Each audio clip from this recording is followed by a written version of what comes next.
Are you sore after a big day of hiking? Do your feet hurt? Do you sometimes have knee, IT band, or back pain? Do you feel like pain is holding you back from doing the amazing hikes that you'd love to be able to do? I've been there and I've suffered through that pain too, but there's 3 things I do when training and hiking that have almost completely eliminated those issues for me and have allowed me to hike longer and in more comfort. The first tip is to train barefoot. When you're at home, try to avoid wearing slippers with a lot of arch support, and maybe pick up a pair of barefoot shoes and wear those when you're out running errands, walking the dog, or getting groceries. Think of arch support like a brace for your foot. With any other part of your body like your knee or your elbow or your wrist, if you have an injury, bracing is great. But if you're not injured, you don't want to be bracing that area and you want to be strengthening instead. So like I said, as much as possible, walk around barefoot or with barefoot shoes. By strengthening your foot, you're going to help delay or avoid foot fatigue when out on trail, and it's going to help prevent injuries to your foot like plantar fasciitis and Achilles tendonitis. Talking with my physio, weak glutes are one of the most common issues that they see.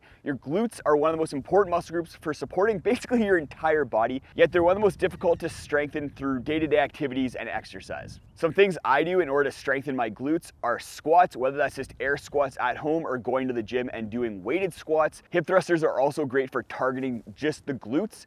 They're a little bit more targeted than squats, which are more of a compound exercise. And if you pick up some bands, all of links in the description to the ones that I grabbed off of Amazon, then you can do exercises at home like sidestepping as well. They'll help challenge and target your glutes with air squats. The third tip is stretching. Stretching is super important both off trail and on trail when you start to feel muscle tightness. And there's 3 stretches I do pretty much religiously in order to help alleviate foot, knee, and back pain.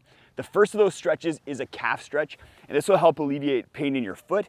I usually just go up against something and then just put my foot up against it and just lean forward, and that just really stretches the calf out well.